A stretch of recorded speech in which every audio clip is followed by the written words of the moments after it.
आज मैं आपको मानव प्रजातियों के विषय में समझाऊंगा। मानव भूगोल में मानव प्रजातियों का अध्ययन बहुत महत्वपूर्ण होता है। धरातल के विभिन्न भागों में निवास करने वाले लोगों की जैविक विशेषताएं अलग अलग पाई जाती हैं। जैविक विशेषताओं की विभिन्नता के अनुसार मानव समूहों को अलग अलग प्रजातियों में विभाजित किया जाता है। किसी एक ही प्रजाति विशेष के लोगों के आनुवांशिक गुणों में अधिकतर एक रूपता पाई जाती है। पृथ्वी के धरातलीय भाग के विभिन्न प्रदेशों में रहने वाले लोगों की शारीरिक बनावट, प्रजनन क्षमता, उनके रक्त में वर्ग में विभिन्नता पाई जाती है। इन्हीं गुणों के आधार पर मानव को अलग अलग प्रजातियों में विभाजित किया गया है। किसी प्रजाति विशेष के लोगों को शारीरिक संरचना समान पाई जाती है। शारीरिक संरचना के गुण प्रजाति में वंशानुगत परंपरा के अनुसार पीढ़ी दर पीढ़ी स्थानांतरित होते रहते हैं। प्रजाति का अर्थ अगर मैं ये बताऊं कि प्रजाति शब्द अंग्रेजी के रेस शब्द का हिंदी रूपांतरण है। प्रजाति के लिए रेस शब्द का सर्वप्रथम प्रयोग ई फॉक्स ने अपनी पुस्तक बुक ऑफ मोन्टायर्स में किया था। उन्होंने इन लोगों को एक ही प्रजाति से संबंधित माना जिनके रक्त उनके पूर्वज के समान रहता था। कुछ भूगोलवेत्ता तथा मानव शास्त्रियों ने प्रजाति को समान गुण, धर्म, भाषा आदि के आधार पर परिभाषित किया है। रेस शब्द की उत्पत्ति संभवतः इटालवी भाषा के रज्जा शब्द से हुई है, जिसका अर्थ है परिवार, वंश या नस्ल, ब्रीड। स्पष्ट है कि प्रजाति एक जैविक विचार है जो एक नस्ल से संबंधित मानव वर्ग तथा वंशानुगत क्रम के अंतर्गत शारीरिक लक्षणों में समानता रखता है। विभिन्न विद्वानों द्वारा दी गई प्रजातियों की परिभाषा है, मैं आपको बता रहा हूँ। क्रोबर ने बताया कि प्रजाति एक मान्य जैविक अवधारणा है। वह आनुवांशिक समूह है जो नस्ल, जननिक लक्षण तथा उपजाति द्वारा संगठित एक समूह है। वह मान्य सामाजिक सांस्कृतिक अवधारणा नहीं है। ग्रिफिथ टेलर ने मानव प्रजाति के बारे में कहा है कि मानव प्रजाति नस्ल को प्रकट करती है, न कि सभ्यता को। डॉक्टर मजूमदार ने, जो भारतीय समाजशास्त्री है, उन्होंने बताया कि ये व्यक्तियों के एक समूह को समान शारीरिक लक्षणों के आधार पर अन्य समूह से पृथक पहचाना जा सके और उस जैविक समूह के सदस्य कितने बिखरे क्यों न हो, एक ये प्रजाति है। हॉबल के अनुसार प्रजाति मानव समूह का वह वृहद समुदाय है जिसके अंतर्गत विशिष्ट आनुवांशिक संरचना में नियंत्रित शारीरिक लक्षणों का समावेश रहता है।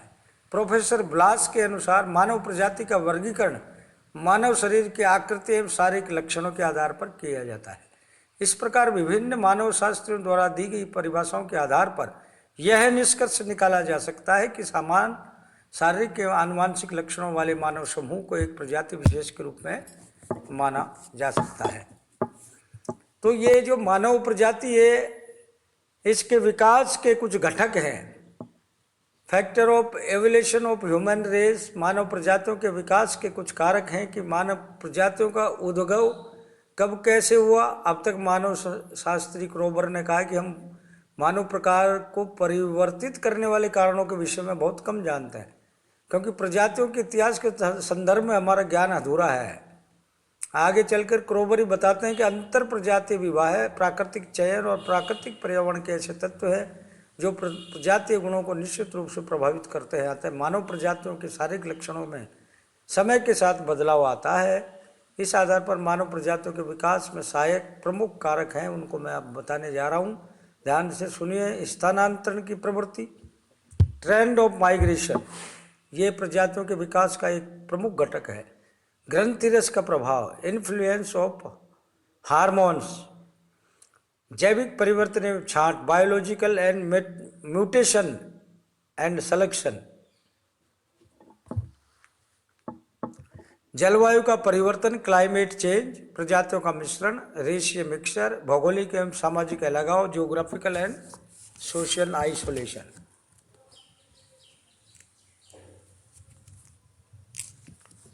ऐ लगाओ। स्थानांतरण की प्रवृत्ति इसका प्रमुख कारक है। मैं आपको बताऊं, क्योंकि मानव उद्गव काल से ही मनुष्य की प्रवृत्ति एक स्थान से दूसरे स्थान पर जाने की रही है। आदिकाल से मानव अपने उत्पत्ति स्थान से स्थानांतरित होता रहा है, विचरण करता रहा है। इस कारण उसके शारीरिक लक्षण दूसरे के भौतिक तत्वों से प्रभावित होकर उसके अनुसार परिवर्तित हो गए। ग्रिफिथ टेलर ने कहा है कि जिस मानव प्रजाति का उद्गम सर्वप्रथम हुआ वे दूसरे प्रदेशों में स्थानांतरित हो गए तथा उनके शारीरिक लक्षणों में सर्वाधिक परिवर्तन हुआ है। ग्रंथि रस का प्रभाव मानव शरीर के आकार तथा आकृति निर्धारण में शरीर की विभिन्न ग्रंथियों का महत्वपूर्ण स्थान होता है। मानव शरीर के अलग अलग भागों में स्थित ग्रंथियों से जलवायु तथा अन्य भौतिक कारकों के अनुसार विभिन्न रस का निर्माण होता है। ग्रंथियों से स्रावित होने वाले रस शारीरिक गठन का प्रमुख स्रोत है। इस प्रभाव के बारे में आर्थर कीथ ने 1922 में कहा था कि समस्त मानव प्रजातियों का उत्पत्ति क्षेत्र एक ही है और इस सभी एक ही पितरों की संतान हैं। शरीर की विभिन्न ग्रंथियों के पृथक पृथक क्रियाओं के परिणाम स्वरूप प्रजातीय विभिन्नता उत्पन्न हुई, क्योंकि मानव शरीर में विभिन्न प्रकार की ग्रंथियां पाई जाती है। जैसे मैं कुछ उदाहरण देके बताऊं, पीयूष ग्रंथि, पिनेल ग्रंथि, थायराइड तथा एड्रिनल ग्रंथियों को से रस स्रावित होता है। ये बिना नाड़ियों वाली ग्रंथियां होती हैं जो अपने आप ही रस का उत्सर्जन करती हैं।